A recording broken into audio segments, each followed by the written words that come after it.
tayo ng Math-aral. Sa Math, walang maiiwan. Math-sayang Math-aral tayo ng Math-tuto, upang ika'y umasenso.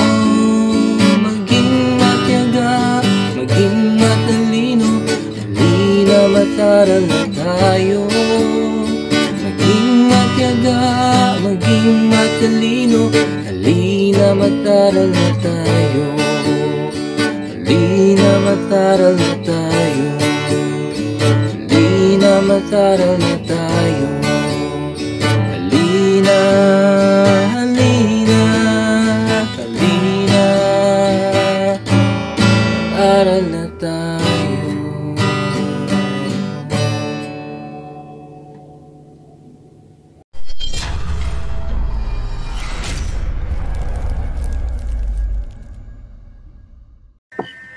Magandang araw po sa inyong lahat. So our topic for today is implicit differentiation. So now we are in the week 8 of basic calculus. Okay, so here are the objectives. At the end of the learning episode, the students are expected to perform implicit differentiation including logarithmic and trigonometric functions and solve problems involving implicit differentiation. Okay, so here are the steps on how to perform implicit differentiation. So, first, we're going to differentiate both sides of the equation with respect to x. So, ang gagawin natin is magdi-differentiate tayo ng bawat term sa both sides. Okay? Yan ang ibig kong sabihin. Then, second step is we're going to collect all terms involving dy over dx at the left side of the equation and move all other terms to the right side of the equation. So, ibig sabihin po, pagsasama-samahin natin ang mga dy over dx sa left side na to, tapos, ipagsasama-sama natin mga terms na walang dy over dx sa right side mismo. Then, sa left side, diba, napapansin mo, diba, may mga lahat dy over dx. So, you're going to factor dy over dx out of the left side of the equation. So, you're going to treat dy over dx as the common factor. Then, next is we're going to solve for dy over dx. So, hahanapin natin si dy over dx. Okay, so here are the examples. So, we're going to find dy over dx given that 4x squared plus 9x minus 3y squared plus 5y equals 2. So what are we going to do is, we're going to find dy over dx. So applying the steps, okay. So what are we going to do is, we're going to differentiate both sides, every term na both sides. So we're going to place them inside the parentheses, tapos yung apostrophe like na prime sa labas. Okay? So, ano yung differentiated ng 4x squared? So, it will be 8x. Bakit 8x? Kasi in respect to x. So, ang gagamitin na natin ay power rule. Okay, so, bale, 2 times 4 will be 8.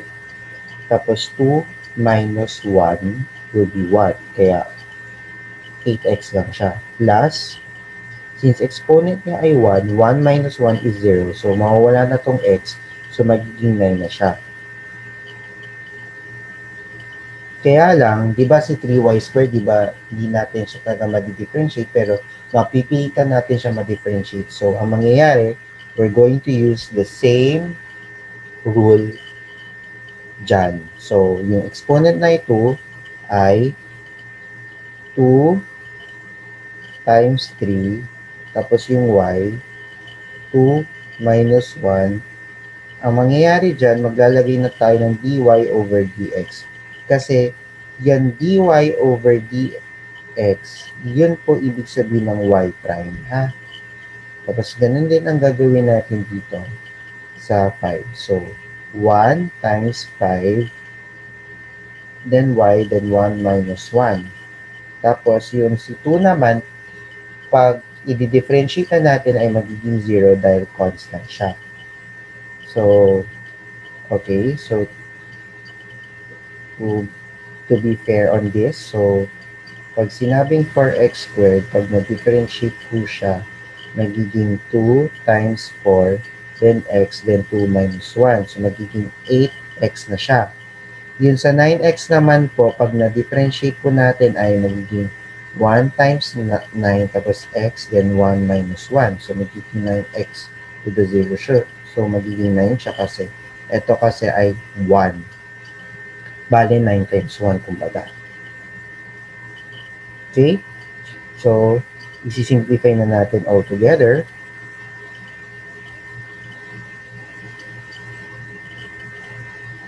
Pero, isusulat pala natin yung dy over dx, ha?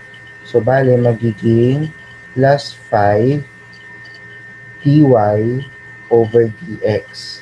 Kasi, dito kasi, 1 times 5 is 5, then 1 minus 1 as exponent, so magiging 0. As dy over dx. Kaya naging 5 lang siya kasi yung y to the 0 natin ay 1. So, equals sa 0. So, ngayon, ipagsasama na natin yung dy over dx. So, negative 6y dy over dx. Tapos, plus 5 dy over dx. Ngayon, ililipat na natin yung mga walang dy at dx over dx sa kabila. So, itatranspose na natin. So, magiging negative 8x minus 9. Okay, so, applying the third step, dy over dx times negative 6y plus 5 equals negative 8x minus 9. So, ang gagawin natin is divide both sides by negative 6y plus 5 para makahanap na natin si dy over dx. So, ito po yung ikakalabas na natin. So, this is the dy over dx of the given equation. Okay? So, next step is we're going to find dy over dx given that 2x squared plus 5xy minus 3y squared equals y minus 4x.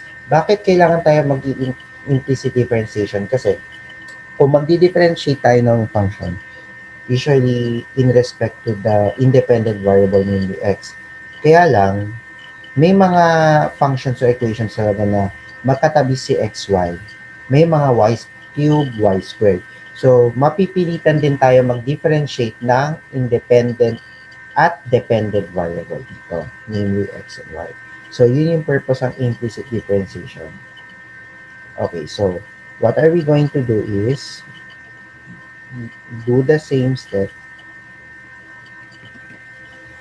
Sige, yx, pareho lang naman yun sa xy.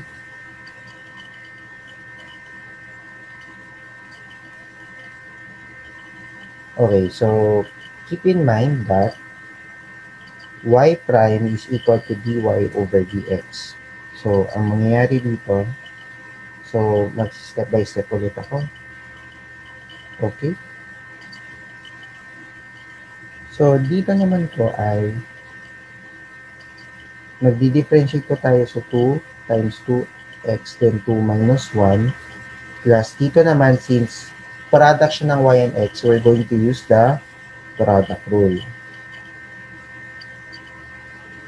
Okay, so ipag-iwalay ko sila kasi si 5yx ay product ng 5y at saka x.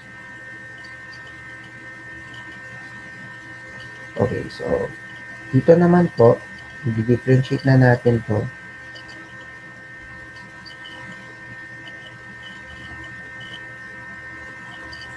Okay, so isi-simplify natin.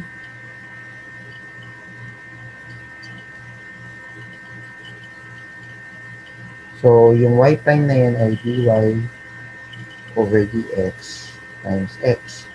Plus, dito naman po, pag sinabing x prime, automatically 1 na siya. Kaya 5y times 1 is 5y Tapos, dito naman po ay magiging 2 times 3, then y raised to the power of 2 minus 1 times dy over dx. Tapos, dy over dx minus 4x. 4 lang siya. Okay.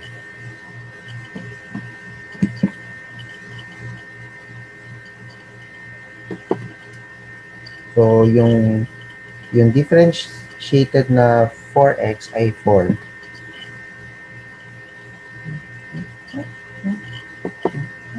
Then, ngayon, magsisimplify na tayo. So, magiging 4x plus 5x dy over dx plus 5y, then minus 6 dy over dx equals dy over dx minus 4. So, ngayon, ang gagawin natin is ipagsasama na natin ang mga dy over dx.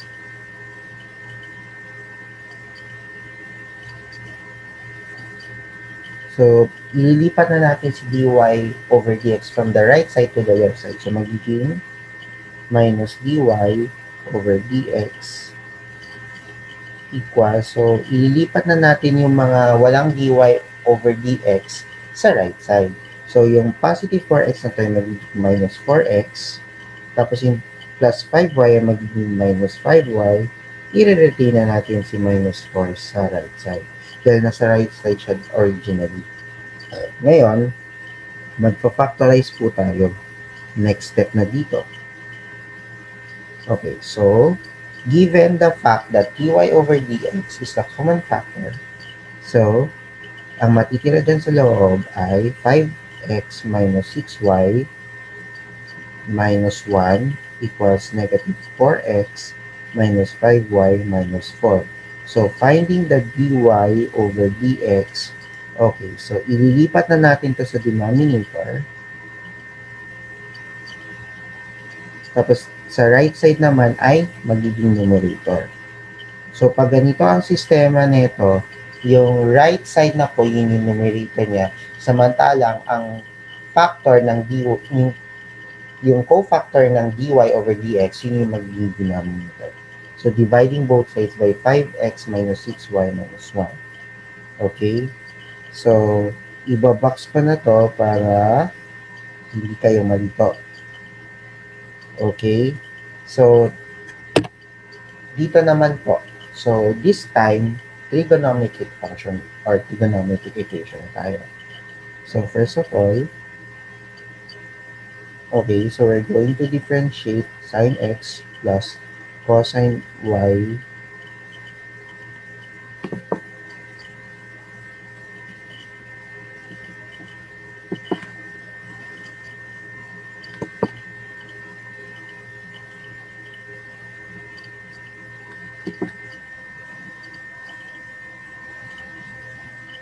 tapos i-differentiate na natin si 1. So, anong differentiated ng sine x? Okay. So, pag sinabing differentiated ng sine x ay magiging cosine x siya. So, sulatin na natin for more additional trivia. Tapos, i-differentiate na natin si cosine y. So, ano mangyayari sa cosine y pag na-differentiate? Pero, i-recall na natin muna yung differentiated ng cosine x. So, pag sinabing differentiated ng cosine x, magiging negative sine x siya. Kaya lang dito kasi, y yung variable natin. So, applying the same concept, so magiging negative sine y siya. Tapos, ilalagay na natin yung differentiated form ng y, which is dy over dx. So, yung differentiated ng 1 ay magiging 0 dahil constant siya. Pag sinabing constant, number lang po siya. Okay, so what are we going to do is multiply the signs. So, it will be cosine x minus sine y times dy over dx equals 0. So, what are we going to do here is we're going to retain those who are stricken with dy over dx, then what are we going to do sa mga walang dy over dx? Siyempre, ililipat natin sa kabila. Yung cosine x sa left side, pag nilipat siya sa right side, it will be negative. So, change sign. Okay. So, to find the dy over dx, okay, keep in mind that this will be the numerator, the right side ay magiging numerator. Tapos, dito naman po, so, okay, so, imbis na x, I should write y. Okay, so, erase.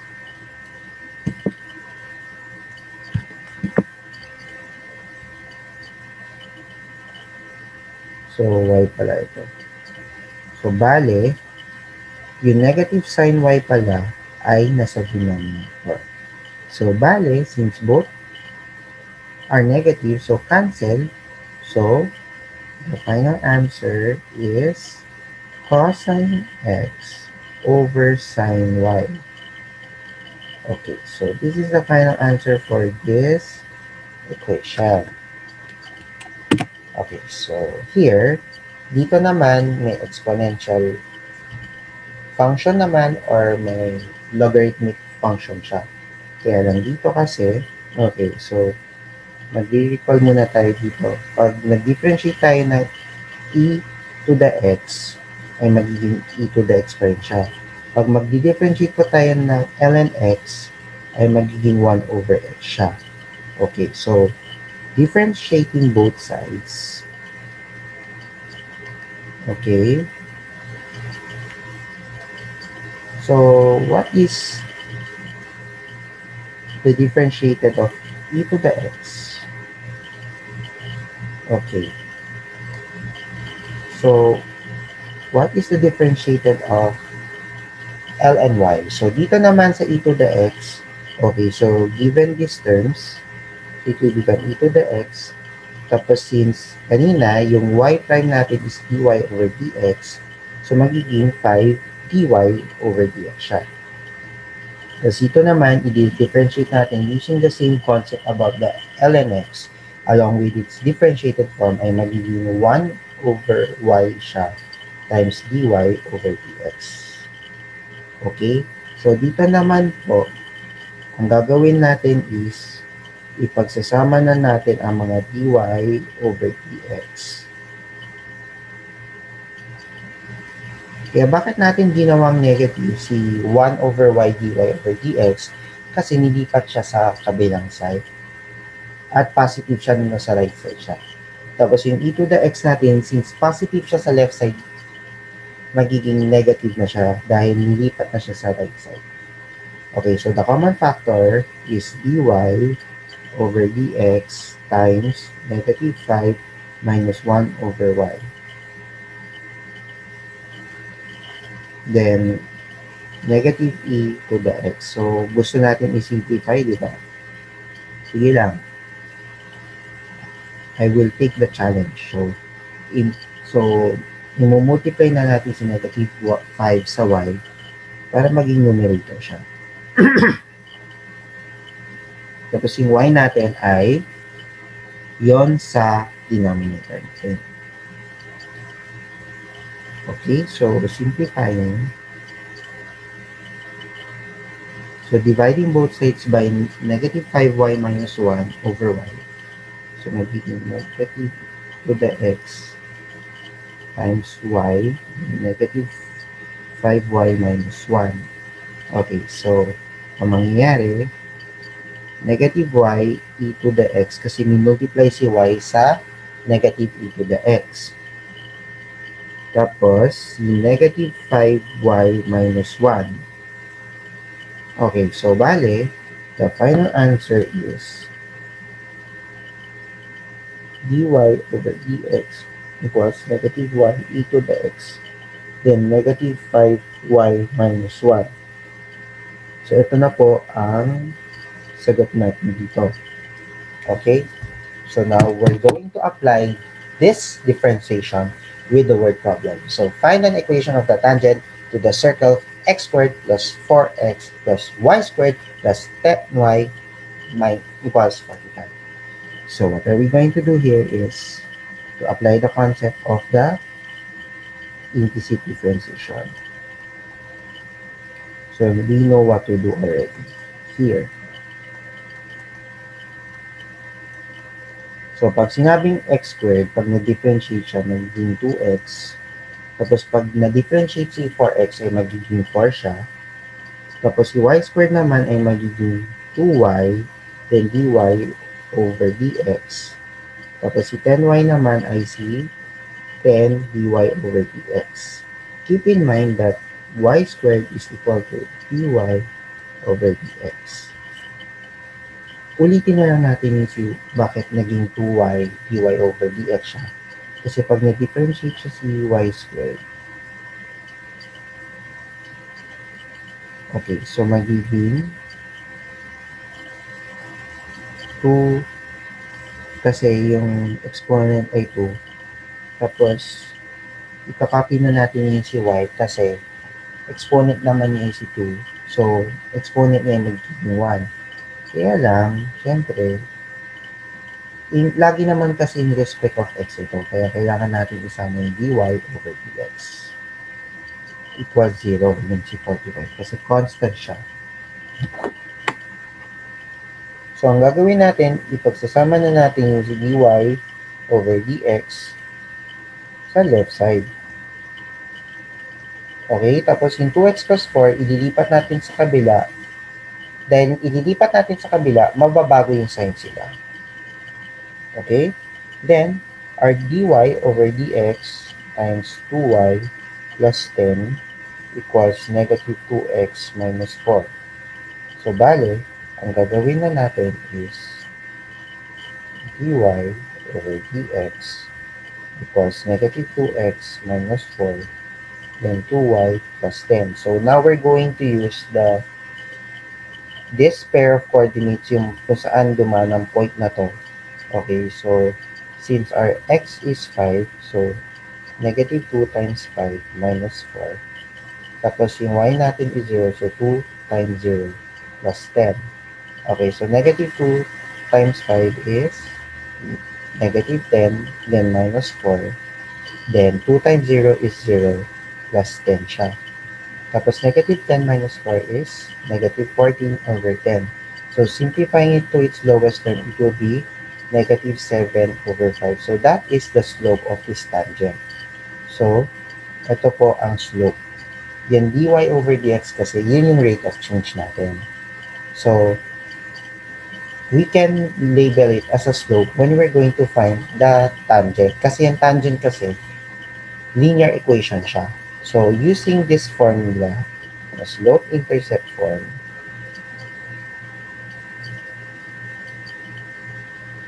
so, assume na natin yan si 5 na ay si x sub 0, tapos si 0 naman ay si y sub 0.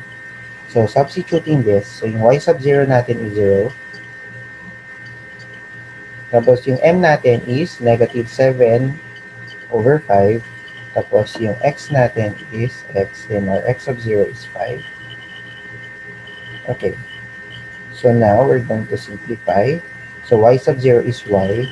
Tapos mag-distribute tayo. So negative 7 over 5 x plus 7 kasi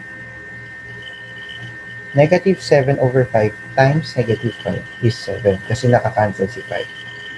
Okay, so do not forget to subscribe the MPN channel and I hope that you will learn from these examples and you can use this as a reviewer for the exam. So do not forget to subscribe the MPN channel and hit the notification bell. So stay tuned for more videos and have a great day. Stay safe and God bless you. Thank you.